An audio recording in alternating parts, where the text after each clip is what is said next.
And hello, everybody. We are here at the captain's table, and we have a very interesting guest, a lifetime basketballer, as I like to say, a real basketball man, in Scott Beeten, who has done a lot of coaching at the Division I level and met a lot of people, and I think has a lot of interesting stuff to talk about. So I want to welcome Scott to the show. It's a pleasure to be on with you. You know that. It's a pleasure after 2 hours of talking to you last night. I hope we have something left. I didn't even go deep. Come on, we just scratched the surface. Yeah. But I'm going to give people some of your background first, because in that I have a question right off the bat pretty much. So you earned a bachelor's degree in history and a master's degree in education from Lehigh University. So that's your bona fides. We now know you're a smart guy. Yeah. And you also, I didn't know this, you were a 3-year starter in both basketball and baseball and was twice drafted by the St. Louis Cardinals. That is correct. Do you ever, well, actually, there's going to be 2 questions. So the first one now is, did you ever think and say, gee, I would have liked to have given Major League Baseball a shot?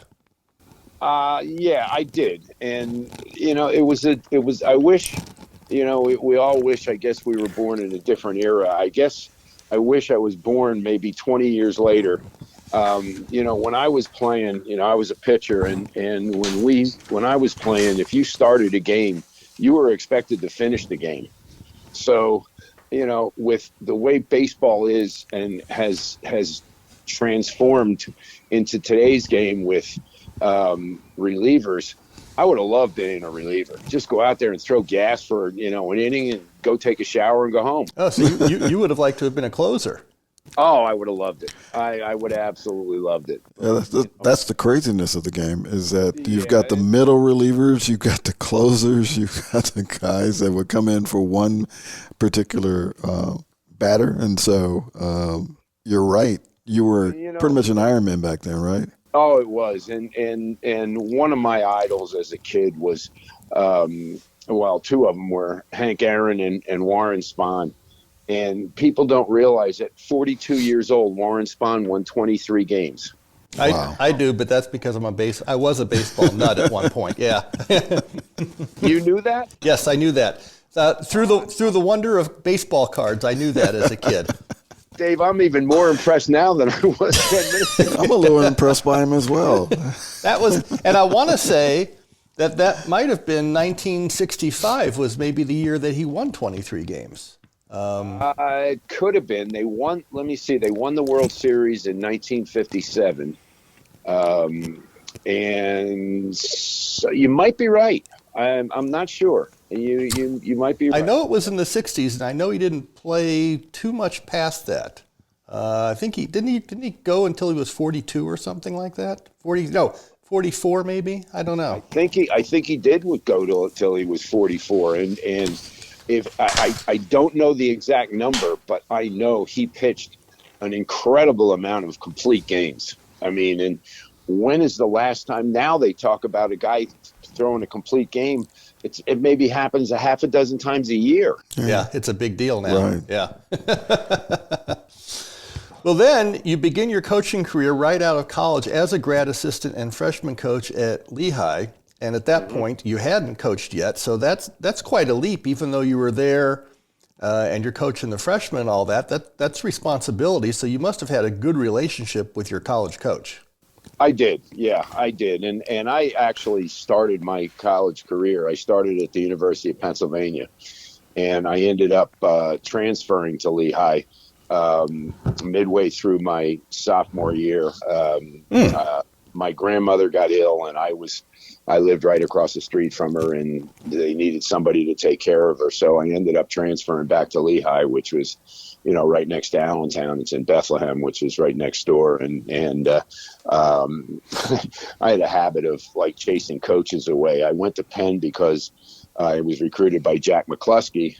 And 3 weeks after I committed to go to Penn, he left to go to Wake Forest. And then I transferred to Lehigh because Petey Carrill was there. And the year that I got eligible, Petey left and went to Princeton. So, my coach, my playing experience was chasing great coaches out of their. I was about to say you're running people out of the.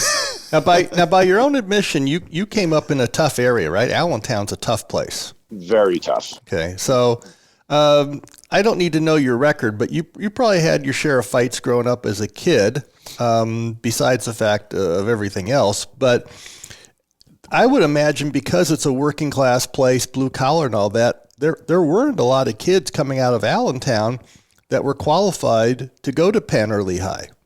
Not a lot. In fact, I went to a big inner city high school, and when I went to high school, it was grades 10 through 12, and junior high was 7th, 8th, and 9th grade. And my high school was primarily known for its vocational department with, auto mechanics and wood shop and iron working and all the rest of that. And to be very honest with you, most of the guys that I grew up with, they all became iron workers or worked at Bethlehem Steel and in the steel mills or up in the zinc mines, which it was just north of Allentown. So it wasn't a highly academic area. Let's put it that way. So would you say then that your folks really wanted this for you and were probably influential in making you think about college and you're going to college, that type of a thing? Yeah, there was no question. I mean, my father, who was very influential in my life, my mother died when I was very young. I was only 9 years old, and there was no ifs, ands, or buts about it. I was going to college. So then after 1 year, you get started. You take a head coaching job at East Stroudsburg State. East Stroudsburg High School. High school, right, I'm sorry.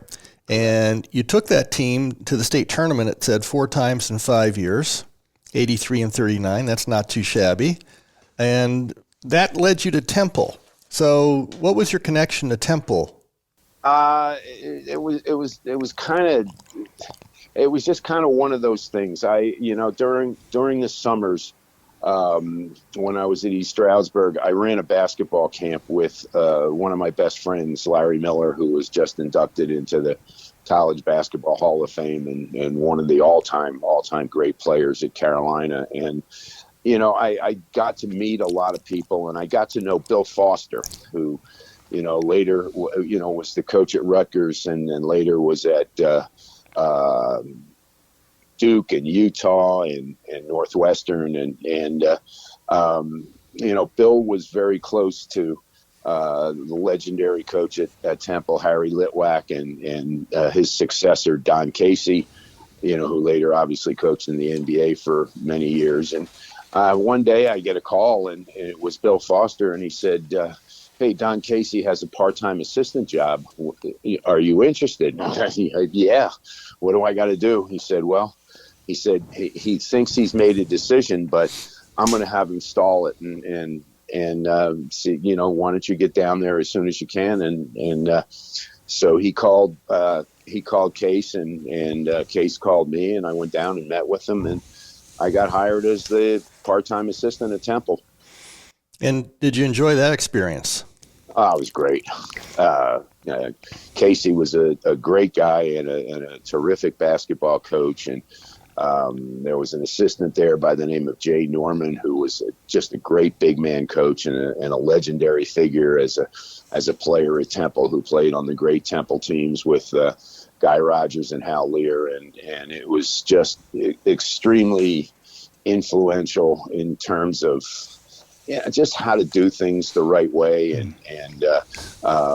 even though I had always been a man-to-man guy, Casey and Coach Litwack were great zone coaches, and I learned a lot about playing zone and ended up using it a lot in my career. So, in a lot of ways it was only for a year, but, and I was. Yeah. Did you chase that coach off also after 1 year? No, that was one of the few that hung around for a while. Case ended up going to the NBA, and Jay ended up retiring, but a few years later. But no, that's one of the few I didn't chase away. So as an experience for I don't know, I think I was 26, 27 or 28 at the time. It was an amazing experience.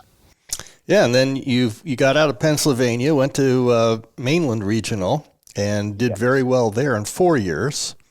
And then after that, went to Stockton State College, D3 in Jersey, and did a year as a JV coach and then a year as the head varsity coach. Yes, making the grand total of $2,500 a year. Wow. Yeah. I mean, I know there's ways, I know the times were different, but how do you live on that? Well, I had to keep teaching at Mainland High School and commuting to Stockton. It wasn't really that far. It was about 20 minutes away. So, but it was a tough. It's a long year. I mean, you're in the classroom at 7:30, 8 o'clock in the morning, and you leave school at whatever it was. I don't remember, 2:30, 3 o'clock, and you drive out to Stockton, and we used to practice at like 5.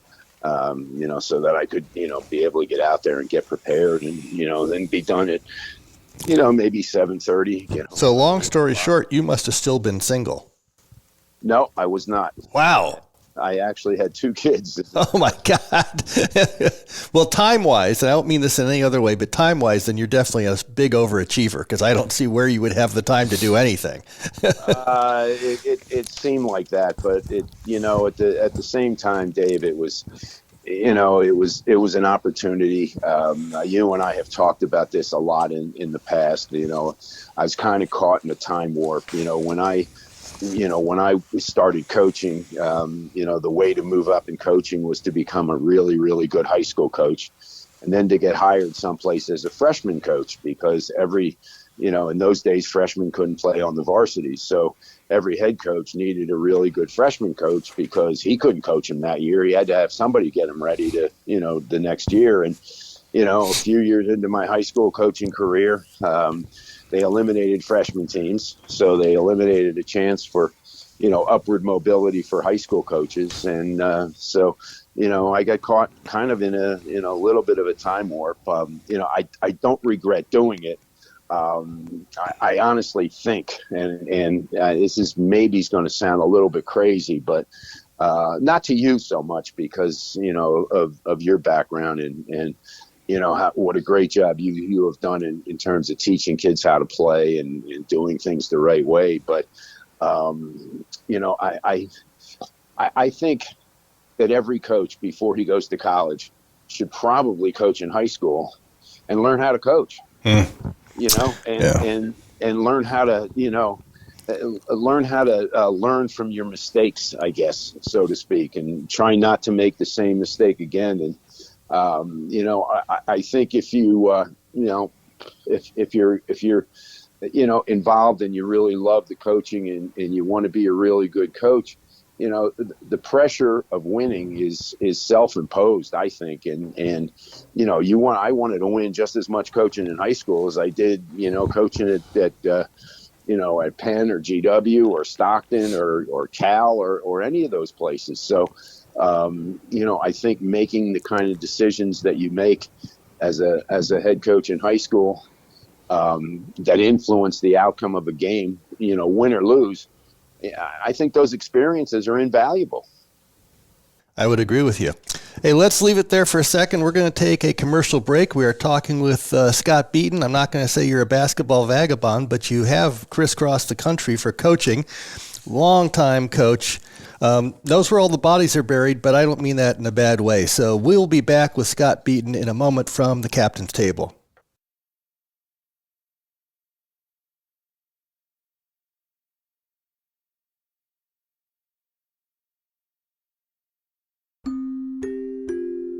And thank you for returning to the Captain's Table. We are talking with Scott Beeten, our very special guest for today. And we're going through the timeline of Scott's career to start with, to get background. After coaching at Stockton State College for 2 years, Scott took a position with Penn in the Ivy League. And you were there for how long? Was that for like 5 years? I was there for 5 years, yes. And you enjoyed that experience, I take it. Yeah, it was, at first when I was with Page, it was great. I can't even begin to tell you what a great guy he was to work for, how secure he was in himself. It was, getting back to what we were talking about in terms of, coaching in high school and learning how to coach. After many years, and I mean many years, Dave, of trying to get an assistant coaching job in college, and for the most part, not hearing back from anybody, not answering letters, not returning phone calls. How I ended up at the University of Pennsylvania speaks to what I was saying about coaching in high school. When Page got the job at Penn, he had never been a head coach.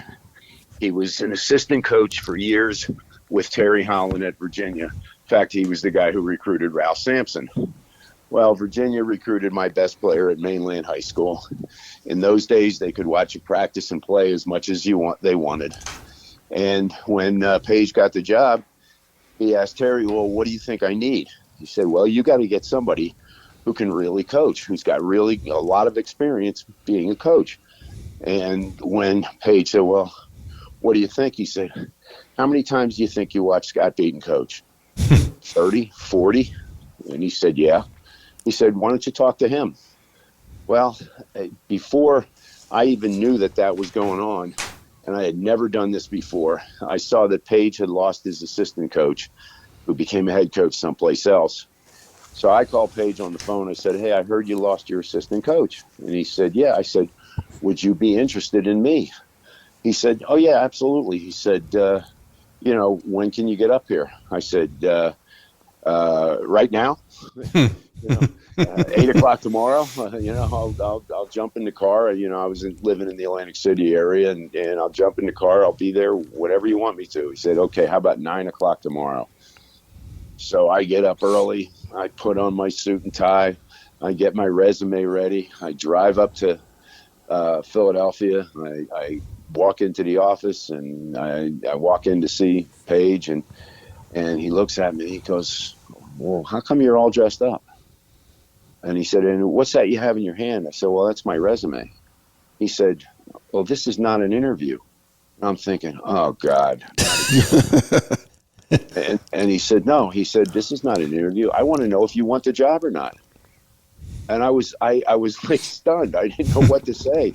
And I said, well, listen, Paige, after all the years of trying to get an assistant job and people just blowing me off constantly, I said, could you at least pretend to interview me so like we could at least, I can go through the process?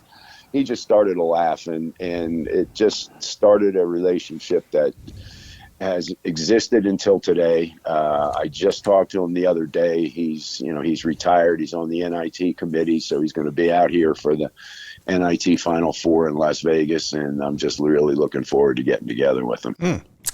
Now, for people that don't know, although this is for sports fans, I mean, Penn is different. I mean, not just because it's a great school, an Ivy League school, but they're D1, but your hands are a little tied. First of all, the recruiting pool is small due to the academic restrictions, and then there's no scholarships. Now, it's the same for all the other schools in your league, but although obviously you're selling Penn and it's a different type of spiel than you would give to somebody else who you're trying to get to Cal or USC, how did you find that? It had to be a little difficult at first. It was challenging.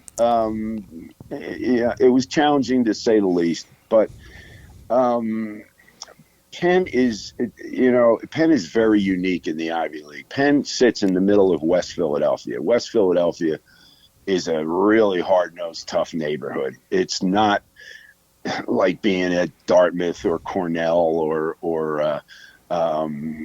even Brown or, any of those places that, are the idyllic, beautiful campuses and all the rest of that. I mean, Penn has a nice campus, but it sits in the middle of, a hard-nosed part of the city.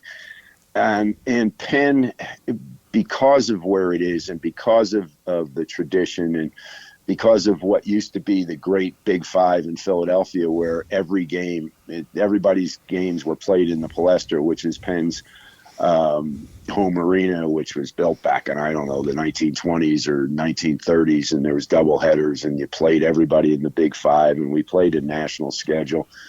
It was a lot different than some of the other Ivy League schools, and a lot of inner city kids, especially African American kids, they wanted to go to Penn. And what we found out was we kind of had to recruit one of two things. We had to recruit kids who had absolutely no money at all, and therefore they would qualify for total financial aid, or kids who had a lot of money and could pay the freight. And so that's what we ended up doing. And we had an amazing mixture of kids. And the first kid I recruited when I was at Penn was a kid named Tyrone Pitts, who was from Camden, New Jersey, which has been rated by USA Today, I think, 14 years in a row as the worst city in the United States. And when I would come to his house, he would have his cousin stand outside to watch my car to make sure it wouldn't get stolen. He would have his family come out because there was gunshots ringing in the area. But it was great. I mean, those kids were great, and a kid like Tyrone Pitts, who finished with, I think, 1,300 points and 900 rebounds, and graduated with honors from the Wharton School of Finance, and now owns a huge construction business in the South Jersey area.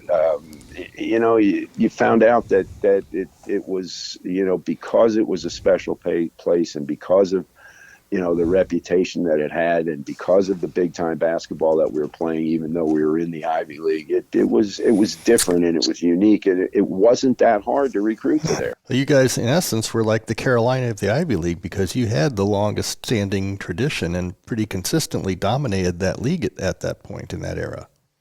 Pretty much. I mean, for years it was either Penn or Princeton. Yeah. Petey Carrill was at Princeton, so it was either Penn or Princeton, and we had our run, and they had a few runs, and it kind of went back and forth, and it's a very bitter rivalry, and Princeton's very idyllic, not casting any aspersions, but it's kind of preppy.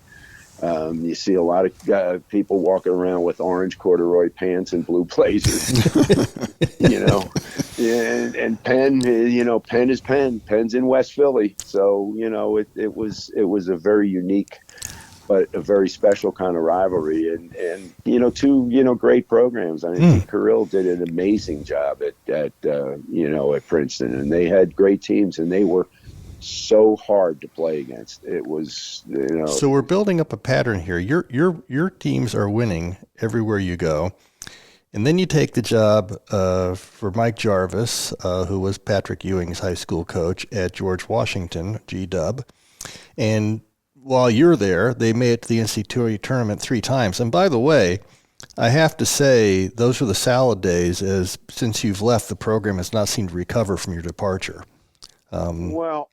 You ruined it for everybody else. Yeah, kind of. I don't know. It was. I don't know that. And Mike Jarvis was a great basketball coach. He was a genius defensively. The things that we did defensively were very, very special, and very, in a lot of ways, very unique. But we got there, and they had been 1-27 2 years before we got there. And I think they won, I don't know, maybe 7 or 8 games the year before we got there. And we got there, and we immediately won 20 games, and we went to the Atlantic 10 finals. And to be honest with you, Dave, the Atlantic 10 in those days was much, much different than it is today. It was probably better than the Big East, because people don't realize the Atlantic 10 in those days, Temple was in the league. John Chaney was coaching at Temple, and they were a top 10 team every year. Cal was at UMass, and that one time, a couple times, they were number 1 in the country. In fact, we beat them with Bill Clinton at our place when they were number 1 in the country. In fact, we beat them 5 straight times, which was really great, because Mike and John Calipari didn't get along very well. So that was kind of fun. That's a post-game beer and pizza thing right there automatically then. Oh yeah, absolutely. And they were, and I'll add another statistic. They had when John got there, and they were terrible when John got to UMass, and they played in an old building that was called the Curry Hicks Cage. It was like a rat hole, and they built a new arena called the Mullins Center. And at one time they were 47-2 in the Mullins Center, and we beat them both times. So, and every time I see John, I kind of remind him of that. I don't kind of remind him; I do remind him of it. But we got it going right away. We did really well. In '93 we went to the Sweet 16 and lost in a very close game to Michigan in the Fab Five in Seattle. And we kind of got on a thing one day. I was walking to lunch with Mike, and we walked by the student center at GW, and we noticed that there was a lot of international students sitting there and sitting outside. It was a nice day, and they were, eating lunch or hanging out or doing whatever. And Mike kind of looked at me, and we had, by that time, we had gotten to the point where we kind of like we're finishing each other's sentences. And I said, I think I know what you're thinking. He goes, what's that? And I said, you're thinking we should start to recruit internationally, right?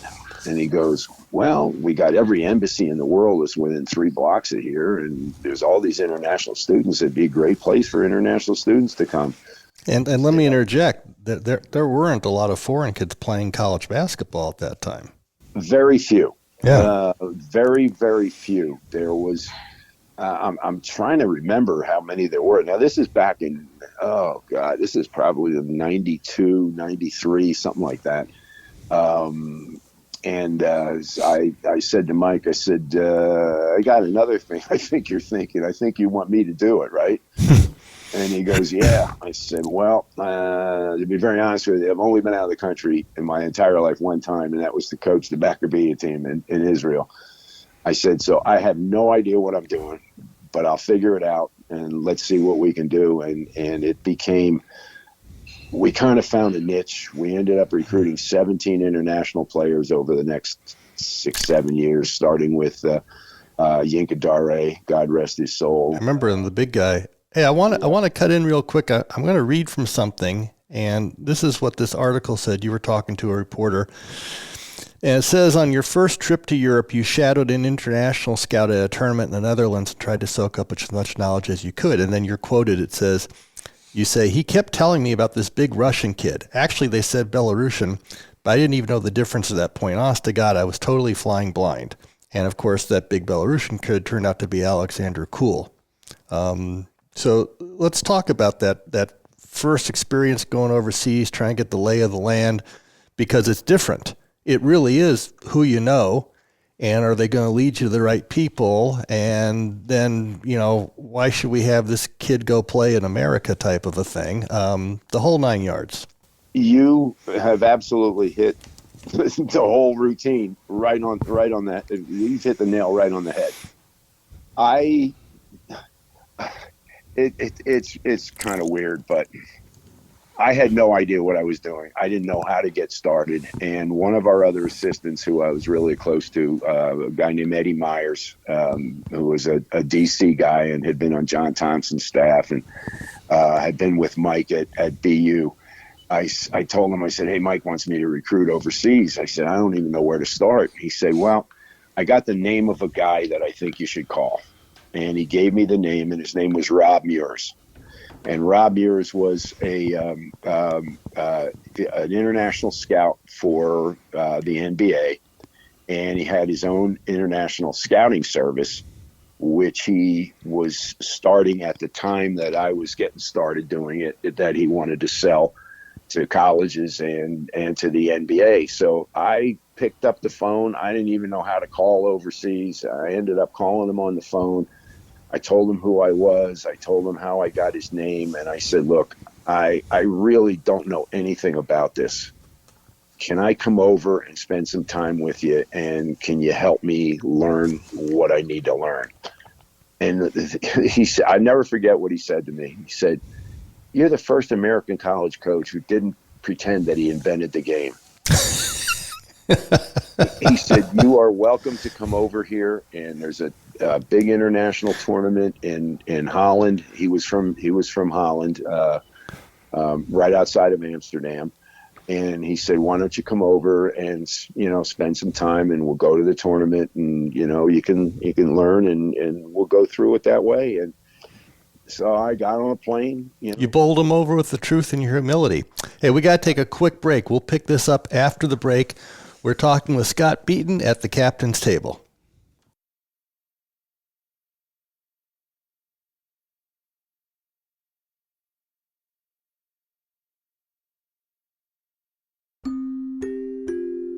Hi, and welcome back to the Captain's Table. We have been talking with Coach Scott Beeten, and what we're talking about now is his experience in recruiting international kids for George Washington, which was something that wasn't done much at the time. So actually, while you weren't the first, you would be one of the trailblazers, looking at the conference that you were at and the fact that there weren't many foreign kids walking around. I can hardly remember any myself, basically, from that period.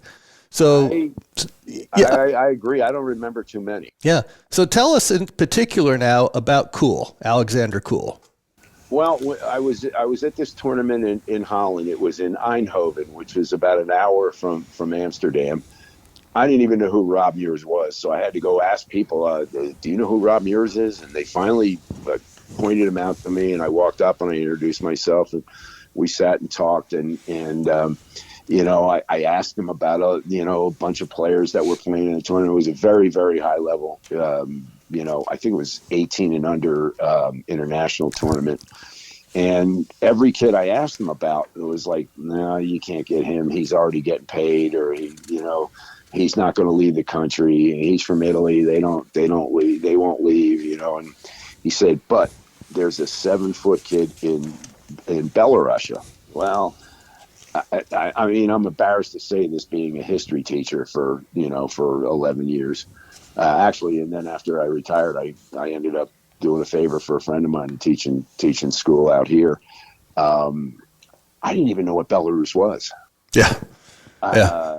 But they just kept talking about it. And then I met Rob Muirs' best friend, Dejan Viditsky, who I'm sure you know. Mark Mayamura worked with him. And, in dealing with those guys, I started recruiting Alexander Cool. Like we spoke last night, in those days, and, we're talking, I think this was in 92 or 93. It was 93. There was no internet. So there was no such thing as email. To make a phone call, you had to call AT&T and place it a week in advance. Everything I wanted to send to him that I had written, I had to take to the Slavic department in GW and have it translated into Russian.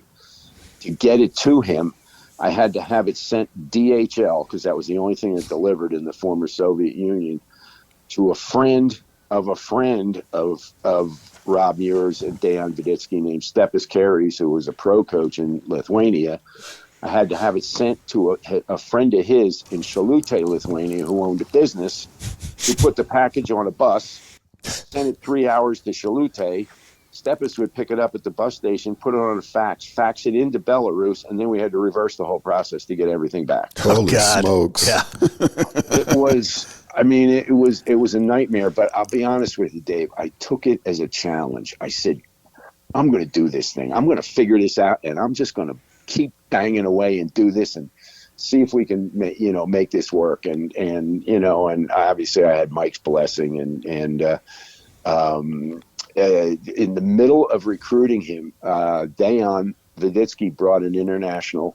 He brought the Belarusian national. I think it was the Belarusian national team over, or the Belarusian 20 and under national team over, to play against college teams, and they were playing against Fordham. And I took the train up to New York and got out to the Bronx and went to Fordham, and I watched this kid. And I'll never forget it. There was a play. The ball was rolling on the floor, and he was sprinting down the floor from the defensive end to the offensive end. He picked it up with one hand, took one dribble, one step, and just absolutely smashed it through the rim.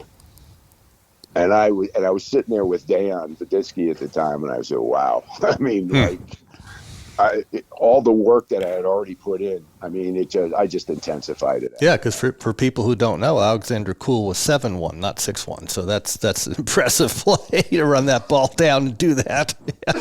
Well, and that's only part of it. He was 7'1", 282 pounds, 6% body fat, and had a black belt in martial arts.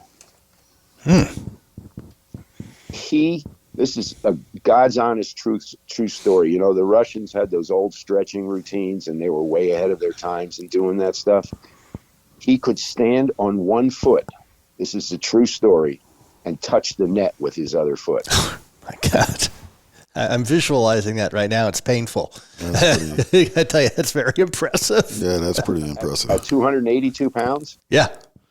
Hey, at 7'1", if he was 242, I'd be impressed. Yeah, 6% body fat. This guy's a prospect. I mean, a body. Wow.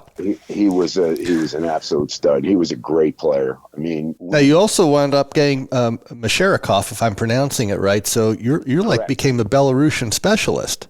Well, we had 4 Belarusian kids, and that was all. You know, you were talking before about how, you know, you get a reputation and they get to know you and they trust you. And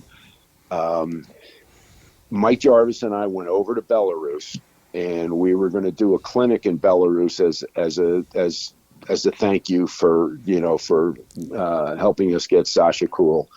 And we also got another 7-footer by the name of Andrei Sviridov, who is, by the way, is now a huge television comedian on Russian television. He wasn't a very good player, though. But his father was very tied in politically in Belarus, and it made it easier for us to get the kids out. So we took him as well.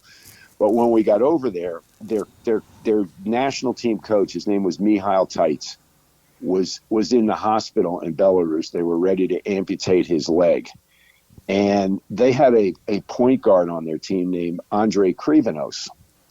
And Mike and I go to the hospital to visit Coach Tights, and he's laying in the hospital, and there's this like really depressing hospital. It looked like it was out of the Civil War or something. And here's a guy laying in bed, and the doctor's talking to him. And we had a friend of ours' wife was translating for us, and we're standing there, and the doctor, I turned to the guy's wife and I said, "What'd the doctor say?" He said, "Oh, we're going to cut your leg off." I'm like, "Oh my God," and here we are trying to be, and all he could talk about was, would we please recruit Andrei Krivenov, who was a guard. So, to be honest with you, I didn't think he was good enough.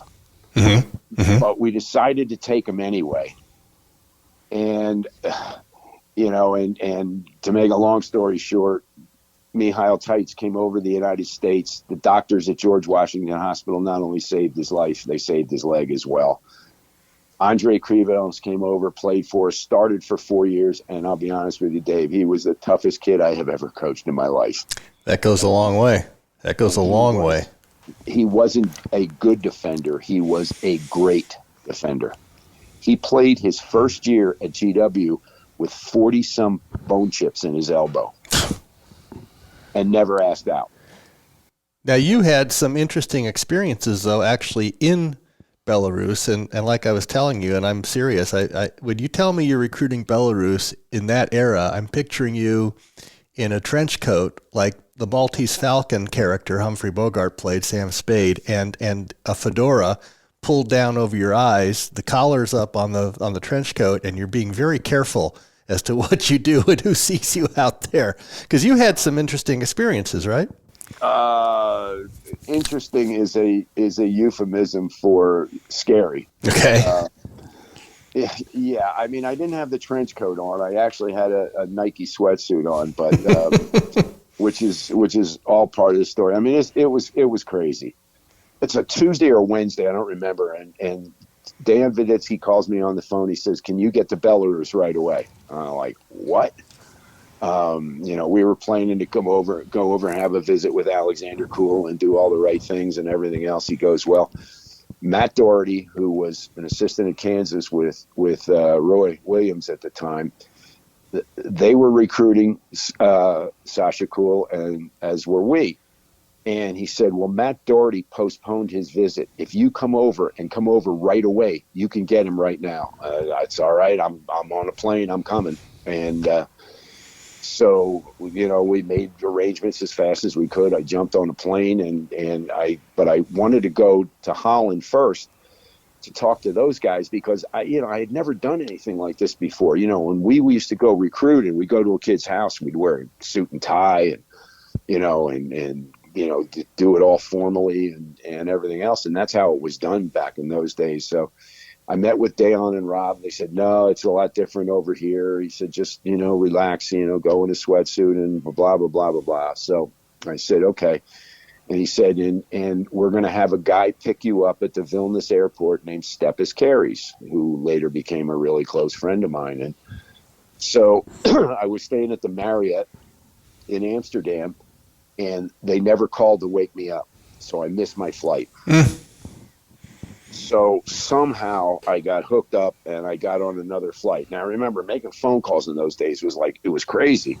So I had to get a hold of Stepis because he was supposed to pick me up at a certain time, and I wasn't going to get in until, much later. And somehow I got through to his wife, and his wife got a hold of him, and we got the whole thing arranged. So I ended up having to fly Air Lithuania from Amsterdam to Vilnius, Lithuania. Now, trust me when I tell you this, I didn't know where the hell I was. I didn't know where I was going. I mean, I was just flying by the seat of my pants. So we get on this old plane, fly into Lithuania, get there. It's probably, 10:30, 11 o'clock at night. I watched the plane land, and all I saw on the sides of the runways was blown out bombers from World War II. I'm like, oh God, this is not going to be this is not going to be good. And I get off the plane. I had no visas because I didn't have time to get a visa. And Dayon told me, he said, make sure you got a lot of $20 bills, because $20 bills will get you anywhere in the former Soviet Union because nobody had any money. So I get off the plane. I get through, I get through customs. Stepis Carries comes up to greet me, and his assistant coach comes walking up to me, and he says, Coach Beeten, do you remember me? Yeah. Weren't you at the Maccabea trials in 1985? Small world department. And it was Stepis' assistant coach and it was a guy who had tried out for the Maccabea team. So anyway, Stepis says, okay, we were supposed to drive to Minsk, Belarus, which is like, I don't know, it's a 9-hour drive. He said, but we can't go to Minsk because the Belarusian Basketball Federation is following Kul around because they don't want him to leave the country. So we're going to meet him on the border of Belarus and Lithuania. I mean, okay, I'm just along for the ride. I don't know what's going on. Yeah, at this point, you're here. Whatever they're telling you has got to be the way it is. That's, I had no choice. Yeah. I mean, I'm just relying on my friends. And like you said before, it's the people and the people you trust and the contacts and everything else. Well, there's a little side part of this story. 2 days before I'm supposed to leave, Stepis Carries calls me on the phone, who I have never met. And he said, my sister and brother-in-law live in Washington, D.C., and they have a box they want to send over for me. Can you bring the box with you? Well, at this point in time, I'm going to do whatever it takes, right? Yeah. So somebody drops off this big box at our office at GW. So, I'm not paying attention. I'm just going to take the box with me and get on the plane and go. And Mike Jarvis says to me, he says, you know what, Scott? He said, I think you better look into the box. Why? He said, well, like, what if it's like bombs or drugs or whatever? Okay. I guess you're right. I opened the box, Dave, and it was, this is going to sound insane. It was full of doorknobs. Doorknobs? Doorknobs. They don't have doorknobs in Belarus? There was a shortage? Not Belarus, but they didn't have them in Lithuania. Wow. They were, the quick set doorknobs, yeah, plastic containers. Yeah. The box was full of doorknobs. So we the first thing Steppa says is, do you have the doorknobs? Yeah, I got the doorknobs. Don't worry, I got the doorknobs. And we're dragging this big box of doorknobs. I mean, it must have weighed 200 pounds. So anyway, we get in the car, and he goes, we have to make a stop before we go to the border. Oh, okay, no problem. He said, I'm stopping at my sister's apartment building. Okay. So we walk into this apartment building, and it's this old beat up building. And you remember, this is only a few years after the breakup of the Soviet Union. So what had happened was the method of distribution with all the former Soviet countries had stopped because of the breakup. Because one country would manufacture farm equipment, another country would manufacture electrical equipment, another country would manufacture televisions, and that's how they kept the economy going from one country to another. Well, evidently they stopped making doorknobs, and we're walking up 6 flights of stairs carrying a 200-pound box of doorknobs, and I'm looking at the doors, and every one of them had a padlock on them, like a combination padlock. Yeah. And what people would do was, when they were inside, they put the padlock on the inside and lock it. And when they left, they put it on the outside. So we go dragging this thing up to Steppas' sister's house. The next thing you know, there's like 40 people waiting in line in front of her house to buy the damn doorknobs. Oh, wow. Nobody could make this stuff up. I mean, it was like... So they're providing a service, and of course it's a great business. They're making money on this. Oh yeah, and I'm just along for the ride. I'm like the trucking company bringing the damn doorknobs over there. And then we jumped in the car and drove, 3 hours into the middle of the night, and ended up getting to the Belarusian-Lithuanian border, and there were trucks, cargo trucks backed up for miles, because when you went from one country to another country, they searched every single truck. So we had to park like 2.5 miles away. And Steppa said, okay, I'm going to go to the border and see if I can get you across without any visas. Well, while I'm standing there, some drunken truck driver comes up and I have to get in a fight with the guy because he's going to try and rip me off. So that was my first experience being at the border. Then Steppas comes up to me. He says, okay, I can get you across the border, but you're going to have to give up your passport. Well, the one thing they always tell you is never give up your passport. But I'm standing there, and there's Sasha Cool standing on the other side of the border with a big smile on his face and waving to me. So all reservations at that point about the passport go out the window because you are at the goal finally. There was no way I wasn't going to do it. I mean, there's just no way. Scott, I got to cut you off right here. We're going to come back with you at the border waiting for Sasha Cool when we come back after commercial break to the captain's table.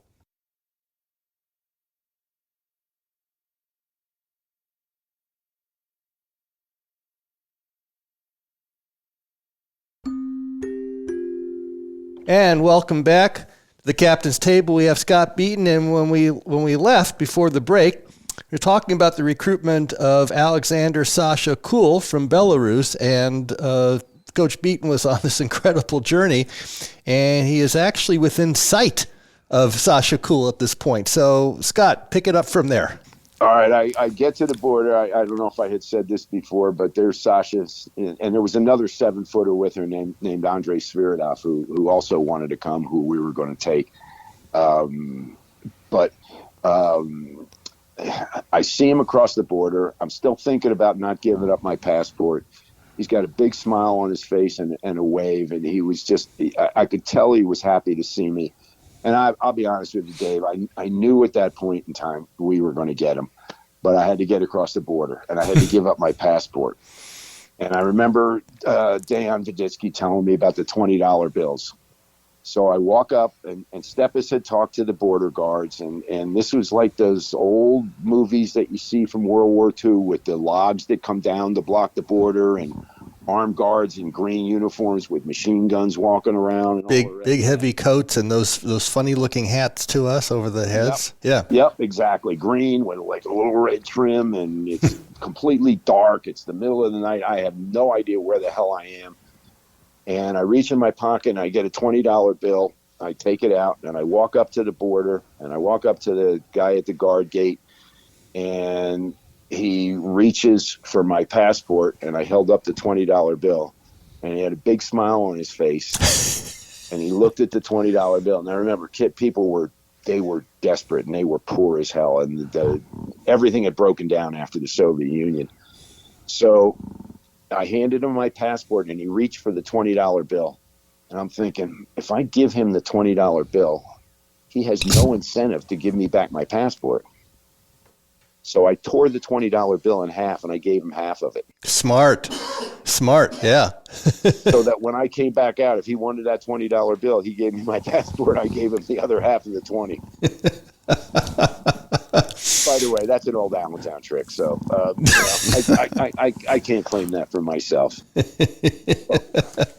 We sat, Stepas Carries and I, and 2 7-footers, sat in a car on the Belarusian side of the Belarusian-Lithuanian border for probably 2 hours. And Stepas was translating everything because those kids couldn't speak a word of English at the time. And Alexander Cool, after Stepas was, we got through the introductions and all the rest of this, Alexander Cool said, the first thing he says to me is food part of the scholarship? I said, son, we got more food than you can possibly handle in your life. And that was it. And he said in Russian through Stepas, we're coming. Thank God he didn't ask you if you had unlimited borscht or something like that, the borscht train for him. Well, I will tell you this. When he came to the United States in the fall with Andrei Sviridov, and I picked him up at the airport in D.C., the dorm room wasn't ready, so they were going to stay at my house for the night. And we went out. They were hungry. I mean, those kids were always hungry, and we had a great Chinese restaurant. I was living in Alexandria, Virginia. We had a great Chinese restaurant. All I can tell you is I spent $130 on freaking Chinese. At a Chinese, yeah. Wow. That's a hell of a lot of Chinese food. And they had probably never had Chinese food before, right? I don't think so. Yeah. I don't know. It wasn't civilized like it was in Holland, where they have, all the different international stuff. But no, it was, in a lot of ways, it was not only the most difficult thing I ever did in coaching, but it was also one of the most rewarding, because Sasha Cool is a great person. He was a great kid. He was. They got off the plane. They didn't speak a word of English, and he graduated with honors and has a master's degree from George Washington University. That's very impressive.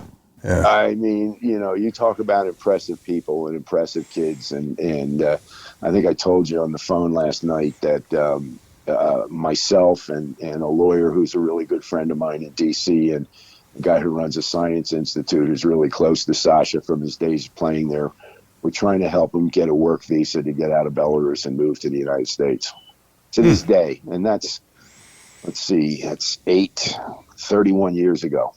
So, when I tell you it's rewarding, it's all about the relationships, isn't it? No, absolutely. So over time, you developed a reputation for finding top European talent and helping these guys, come to the U.S. for college basketball.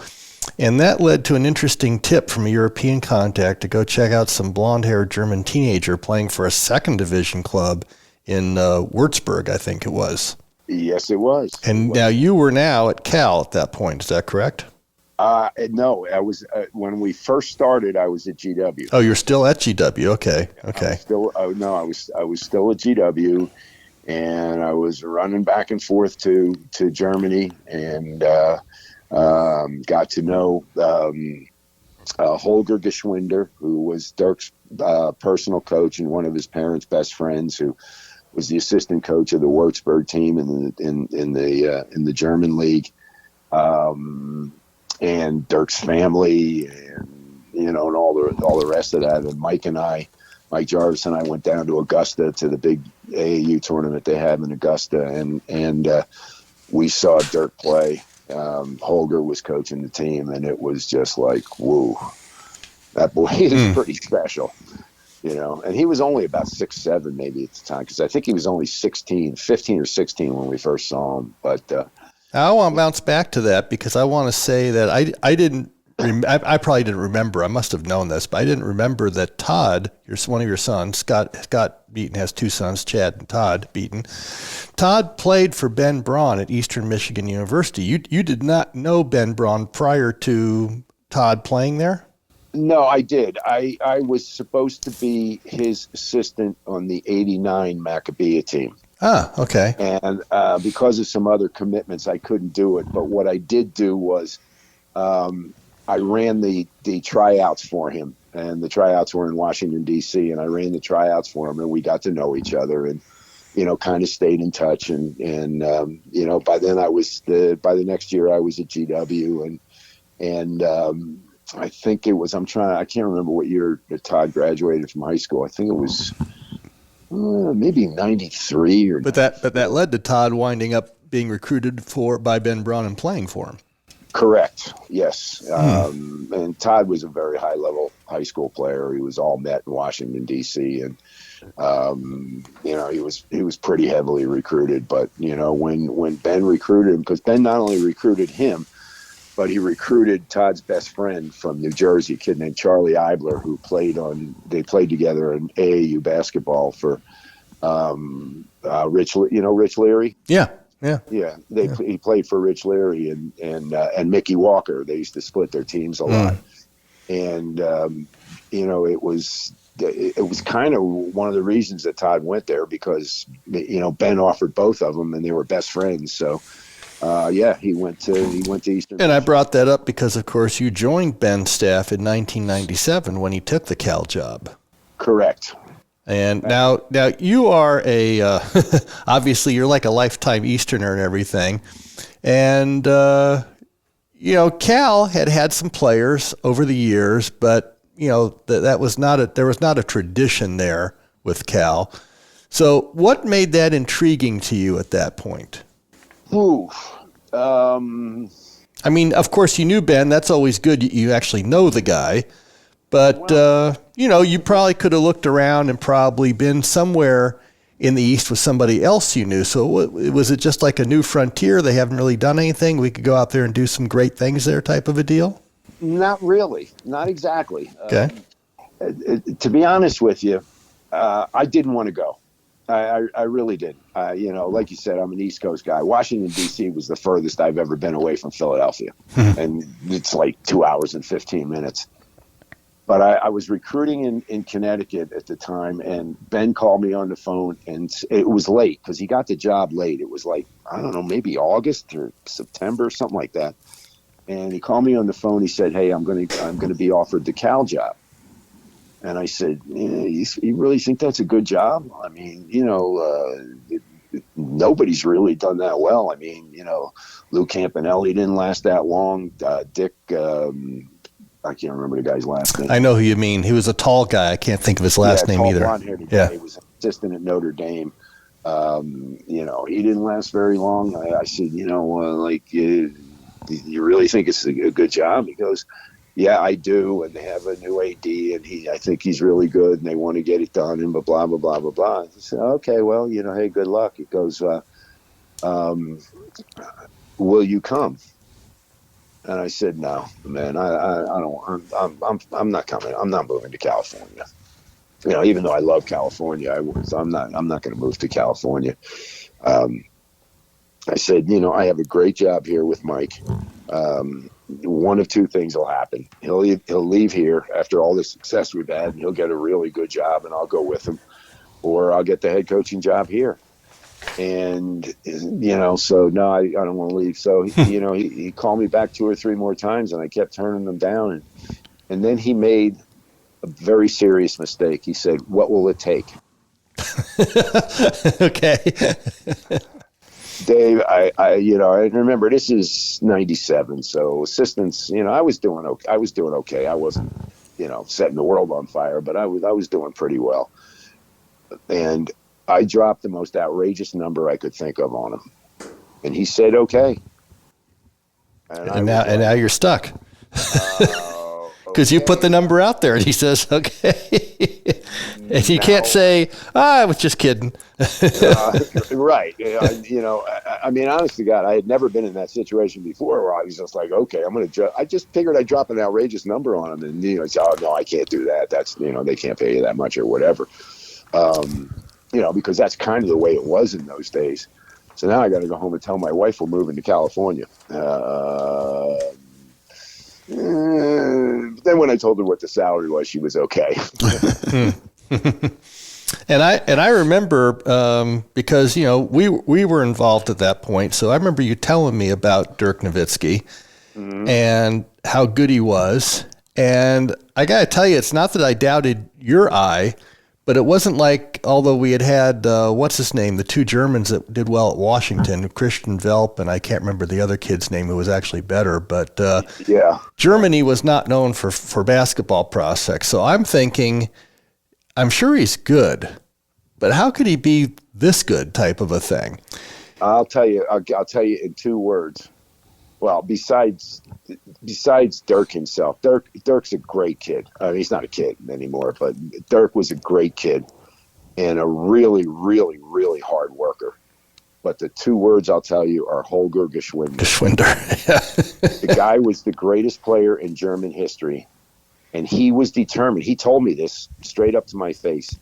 He said, I am going to revolutionize German basketball through Dirk Nowitzki. And he did. And German basketball is pretty damn good now. Yeah. Big difference now. And he did. And I saw the things that he did training him. I mean, some of it was crazy or it looked crazy. And some of the physical conditioning that he put him through and the drills that the offensive drills that he did. But Holger was, I'm telling you, the guy, first of all, he has a PhD in physics. He's a brilliant man. He's a genius. He's married to the best artist one of the number one artists in Germany. He's kind of like a Renaissance guy. At his age, he was still dunking a basketball, and he was older than I was at the time. So I was in my 50s, I think. Okay. Holger was older than I was, and he was still dunking a basketball. The guy revolutionized German basketball through Dirk Nowitzki. And it was because of his relationship with Dirk's family. They asked him to come and be the assistant coach and to train Dirk. He served as Dirk's agent. Dirk never had an official agent. It was always Holger. When Dirk trained in the off season, he trained with Holger. The kid was special. The coach was special. And the result was special. Now, I got a funny story I've heard, and it's funny because I know Ben Braun. It says in December of 97 that Nowitzki and Geschwinder flew to the United States to unofficially visit Cal, and while they're there, Ben Braun challenges him to a tennis match.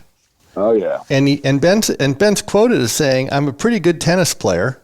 You'd have to, justify that to me. But, okay, I hold my own against anybody, but playing against Dirk, I was like, holy smokes, this kid is good, great hand-eye coordination, footwork all over the net. Showed me he wasn't just a basketball player, he was also a great athlete. That must have been interesting to watch. Yeah, it was until Braun smashed one at him and hit Dirk in the chest with a ball. I'm like, Ben, lighten up here, please. This gets too valuable for you to be hitting him with it. But it turned out it was, we were all laughing and it was kind of funny. But no, Dirk was an exceptional tennis player. Okay, we're going to come back to Nowitzki. A lot of people, of course, know that name. We are talking with Scott Beeten at the captain's table, and we are going to break.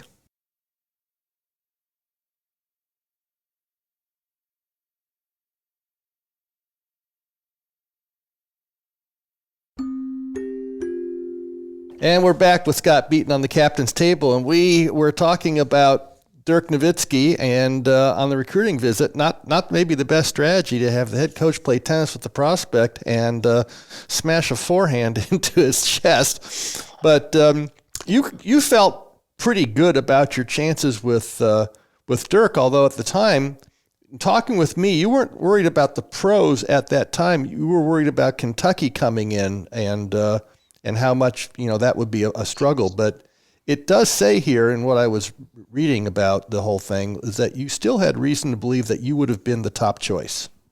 We were going to get him. Okay. When Holger brought him over, Holger let me know before he came to Cal. He said, we're going to stop and visit Kentucky. He said, don't worry. He's not going to Kentucky. I just want to make it look good.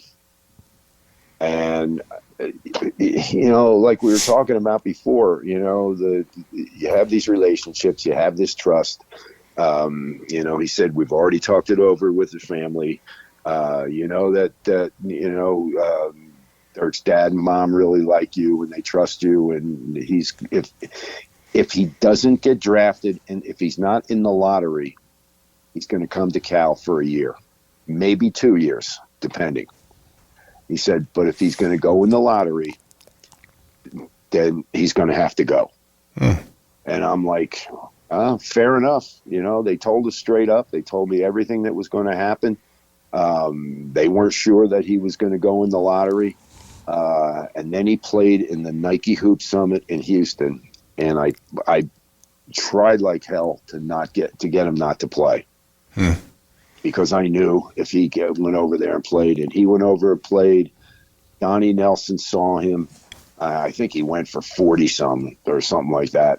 And then they traded, if you remember, tractor trailer for his rights. And he went in the lottery. And so be it. And I get a call one night, and it was Dirk. He said, Coach, thank you for everything. I was going to come to Cal, but I got drafted in the lottery. I have to go.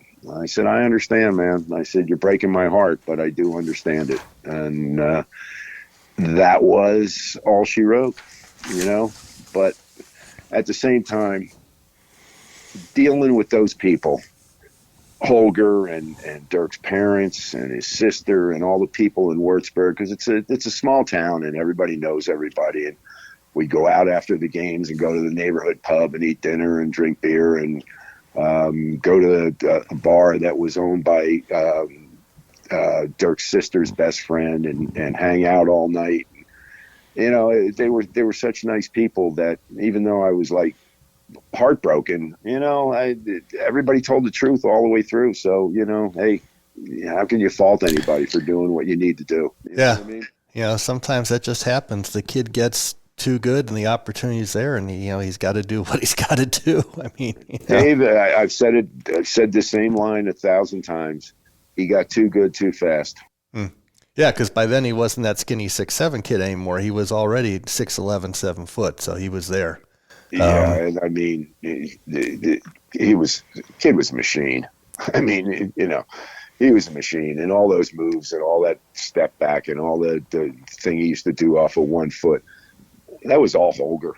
That was all the teachings and all the drills and everything else. What's interesting? I got to put in an aside here. So, Dirk is obviously not a non-athlete, but he's not athletic for the sport as far as the NBA thing goes, right? I mean, you either are or you aren't. So I related to that shot because years before, when I was just 13, 14, although I had a fadeaway like all the kids probably did at that time, I was fooling around and I shot a one-legged shot, and I found off my left foot I had pretty good control that way, and I could fade and I could bank it, especially if I got a bank angle. And of course, nobody shoots a one-legged shot. So transfer from the 70s to 20-something years later, 25, 30 years later, and here's maybe the best scorer in all of the NBA. And that is like, one of his signature plays. He gets in position for that, and he just takes that little lean back off the one leg. And I'm saying, oh my God, I was the Dirkster before there was the Dirk, as far as the move goes. Anyways, I got a big kick out of that. Hold on now. Let's not get carried away. Yes, I do recognize that, but I have to add something here. I'm from Allentown. Okay. We never fade away. You never fade. There's no such thing as a fade away. if I faded away, I'd never get on the playground again. Never fade away. I grew up playing with Larry Miller. There was one direction. That was right at the rim.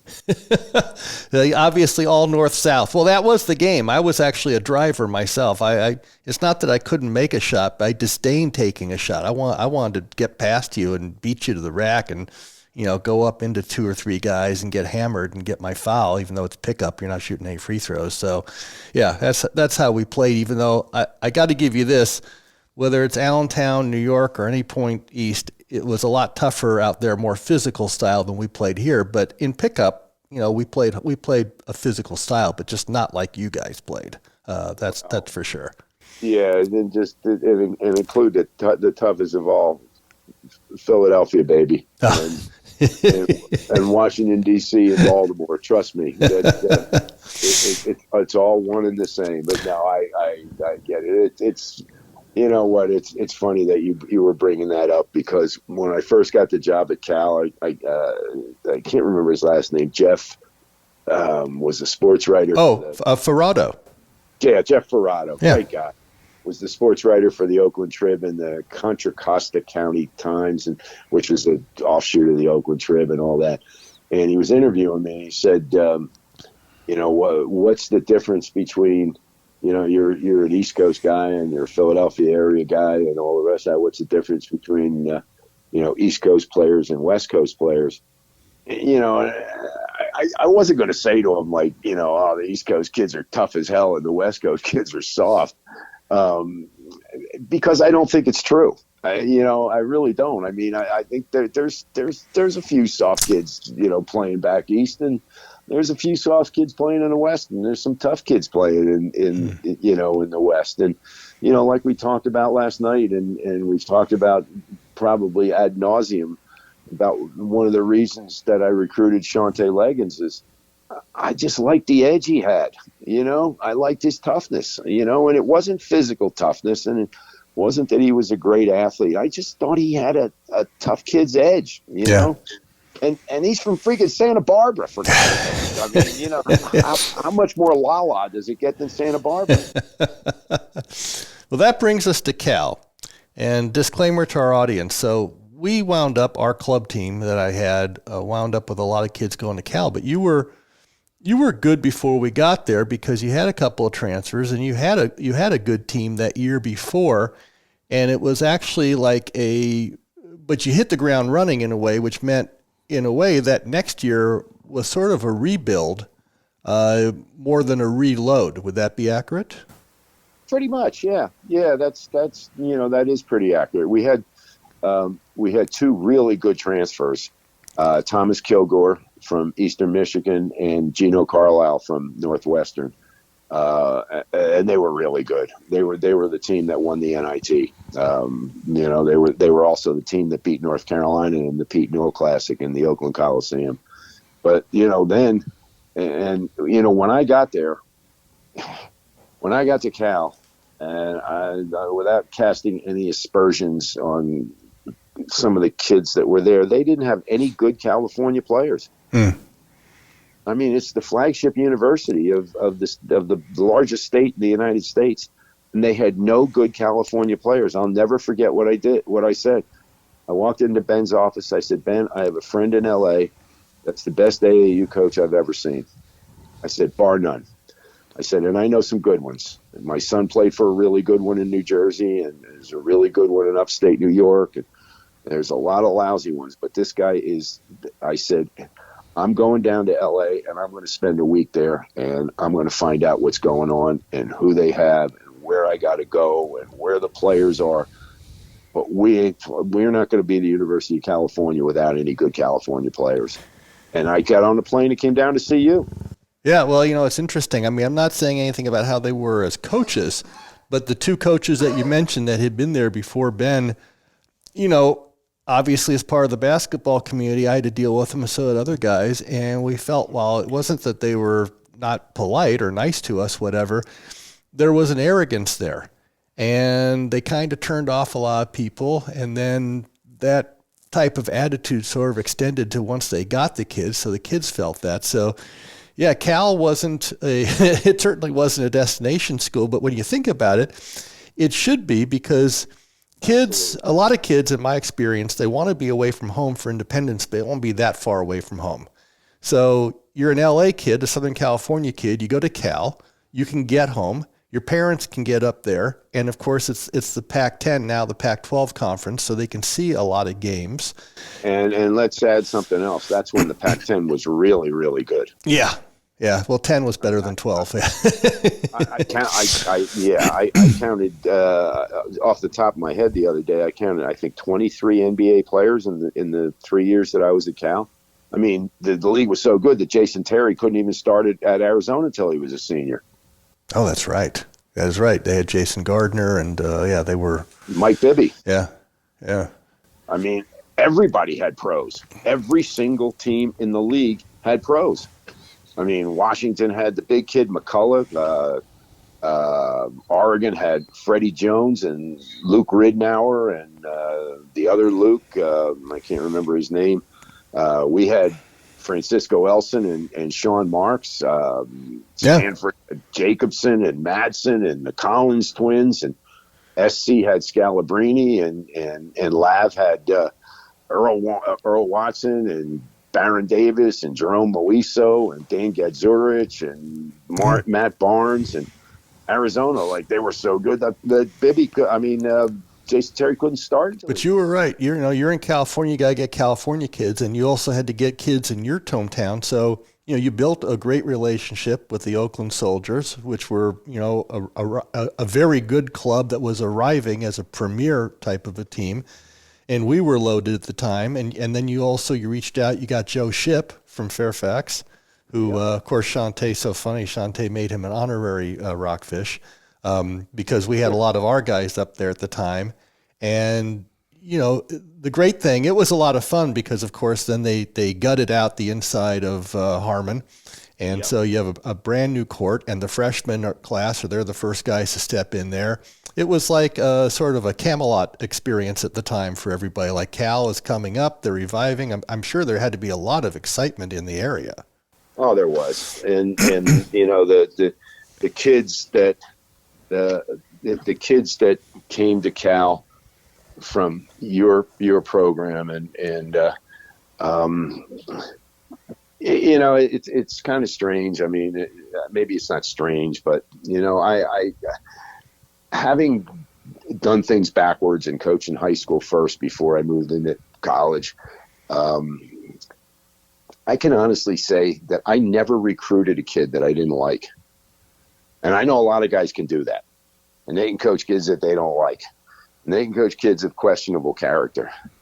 I think you're asking for trouble. My old friend Jim Valvano always used to tell me, either you recruit your problems or you don't recruit your problems. And your kids were not only really talented as players, but they were such good kids. And one of the reasons they were good kids was because they played for you. They played for the right guy. They didn't play for some of these, excuse my language, half-assed coaches that are just trying to assemble the best players and don't really care about doing things the right way. So it was just... Well, I got a very selfish reason for that. Our group is all volunteer. It's not, our basketball club was never a business model. So if I'm going to spend time with these kids, and how you got to do extra things automatically, you got to spend some money out of your pocket, you got to do this, you got to do that, I got to like the kids. So, and so do my coaches, because they're volunteering their time just as much as I am. So if we don't like the kids, we're not going to have them. So that's an automatic. And when we occasionally made a mistake on a kid that way, not on the talent level, but on that way as far as how he fits in with the group and if he gets it and the whole thing, you know what? I actually didn't have to let him go. It was usually the other kids that sort of let that kid know, like, it's not really working out here. You should go play for another team, type of a thing. Yeah. It's that simple. I appreciate you saying that, that it was because you have all volunteers and guys aren't making money and they're doing it for the love of the game, and, you don't want to have those. But I got to call you out on that, man. you did it. That's part of the reason, but you did it because you did it the right way, and you did it for the right reasons. So therefore, you had to have the right kids. And I was the same way as a coach. I was the same way as a recruiter. I didn't recruit kids that I didn't like. Period. Simple as that. You talk about chemistry. Well, what's the best way to have good chemistry? Have the right kind of kids. I mean, is it that complicated?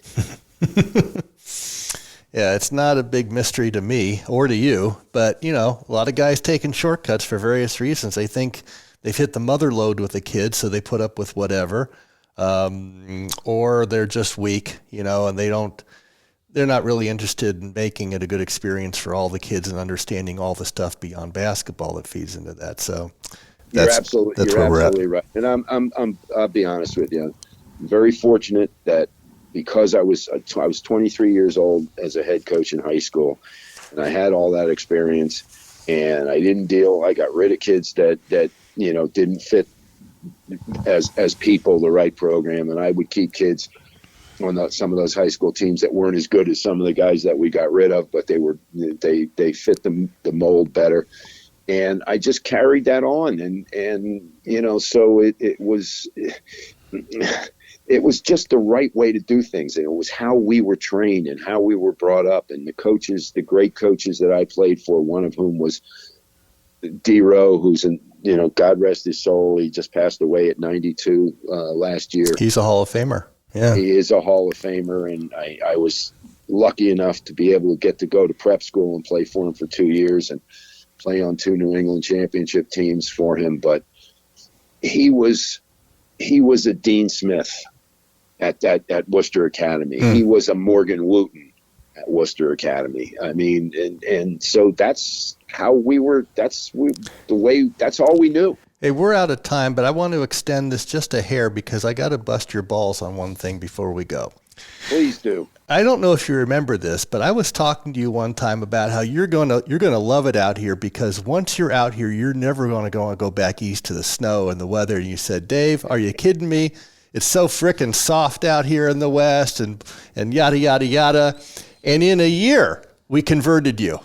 That was it, right? You could wear shorts, you could golf, you could do whatever you want to do. You don't have to look outside to see if it's safe. Do I have to have a shovel for my car, You are absolutely, you're right about everything, but it didn't take a year. It only took a week. You were withholding from me. I never knew that. Only a week you were converted. And I swear to God, I do remember that conversation with you. And I think one of the zillion conversations that we had, and I'll be honest with you, I don't know how I was able to recruit and evaluate players because I spent more time talking to you than I did watching them. Well, Scott, hey, this has been great because as much as we talked last night, it was still fresh and wonderful today. Plus, we're able to go in detail on this stuff. And I know Nick had a good time. And I just want to say, who knows? There's still more because actually I want to talk with you about Chad and some other stuff. So, maybe Sure. We'll have to make this a part A, and we'll come back for part B at some time. Anytime you want. And Nick, I hope we didn't bore you to tears. No, not at all. I just wanted to sit on the sidelines for this one because you guys had such great stories sharing back and forth. It was just amazing just to listen to it. I appreciate your patience today because of the delay, and appreciate your time and everything else that goes along with that. I mean, you're a special guest. I appreciate it, Dave. And for you, anything you ever need, all you got to do is ask. And I really not only appreciate so much the professional relationship that we have, but more important than that, I appreciate the friendship that we have. And we picked up the phone last night, haven't talked in a couple of years, and we used to talk 4 times a week. And it made me feel like I was talking to one of my buddies back in Allentown who I hadn't talked to in 5 years. And then we just pick up a conversation like it was yesterday. So that's the way it's supposed to be. And when you kept mentioning the word relationships, hey, It's all about relationships, brother. Well, it was special meeting you, and we're going to change that. We're not going to wait a couple of years to talk. So I'm going to be more consistent with that. So, you're going to see my number coming up on your phone. All right, please do. And are you gonna come out with your kids when they come to Las Vegas? I don't know. I don't like to make those trips these days as the GM. I just let the kids have their freedom for me, and the coaches have their autonomy. And I'm thinking about it, though. I'm thinking about it. So I can't commit, but I'll let you know. I'm thinking about it. All right. Well, like I said to you last night on the phone, I got 3 words to say to you: lox and bagels. That'll work. Hey, Scott, we're gonna sign off now. Again, I want to say thank you to Scott Beeten, former D1 coach with George Washington, with Cal, with Penn, who's been on the captain's table with me and my co-host Nick Gehringer. And please be sure to tune in for the next segment of the Captain's Table.